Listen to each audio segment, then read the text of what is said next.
Today we're going to read I Love Guinea Pigs by Dicking Smith. I wonder if this book's going to be all about guinea pigs. Oh, look at all of these guinea pigs.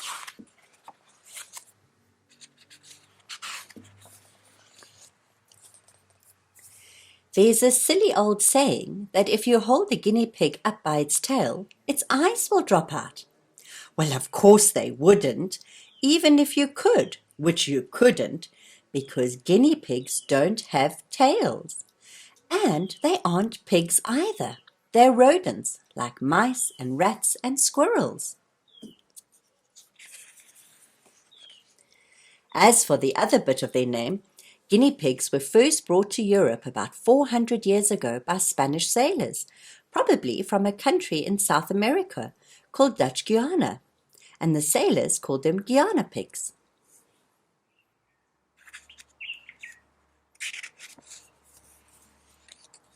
Anyway, whatever they're called, it's the way they look that I've always liked. They're so chunky and chubby and cuddly, with their blunt heads and sturdy bodies and short legs. They come in loads of different colors, and they can be smooth-coated or rough-coated or long-coated, not to mention the other varieties. I've kept hundreds of guinea pigs over the last 50 years, but I've always liked Abyssinians the best. Guinea pigs are such sensible animals. They're awfully easy to keep because they aren't fussy.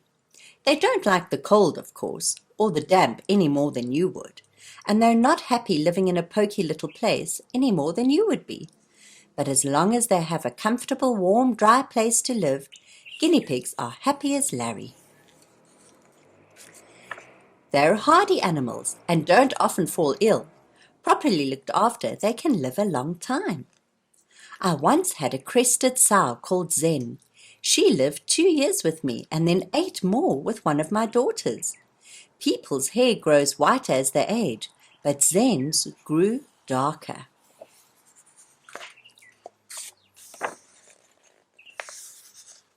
Guinea pigs need plenty of food. They love eating just like you do, and feeding them is half the fun of keeping them. Some people, of course, feed them nothing but hay and pellets from the pet shop, and they're quite all right. But how boring a diet like that must be for both a piggy-looking cavy and its owner. I always used to give my guinea pigs lots of other kinds of food as well. Cabbage and cauliflower leaves, carrots and bits of bread and apple peelings, and wild plants like dandelion and clover. I gave them water too, of course. Guinea pigs need clean drinking water every day, and their water bottle often needs washing because they like blowing bits of food back up the spout. One especially nice thing about guinea pigs is that if you handle them regularly and carry them about, stroke them, talk to them, and make a fuss of them, they become really fond of you.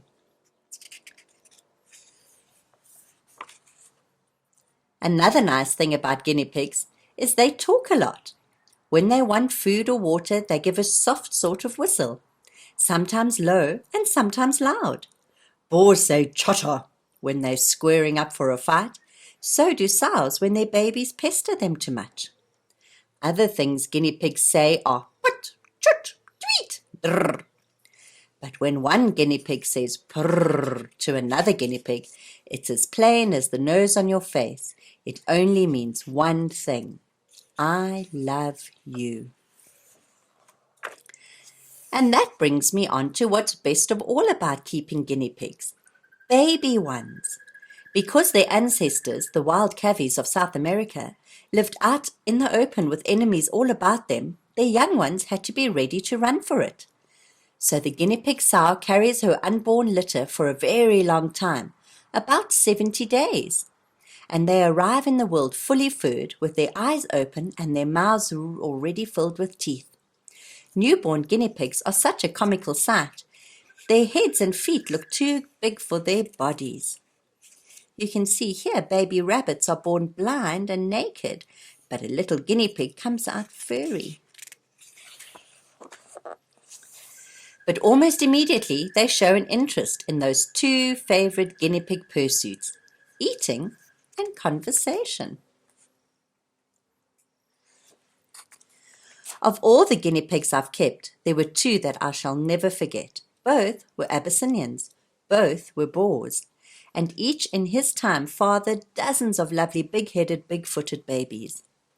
One was a bright golden colour, and his name was King Arthur. The other was a blue roan called Beach Boy. Both are buried in my garden. There's a solitary apple tree at the edge of my lawn, and I like to look at it and think that under it Beach Boy and King Arthur lie peacefully, one on one side of the tree, one on the other. I'm not sad about this, just happy to remember what a lot of pleasure I've had from all my guinea pigs.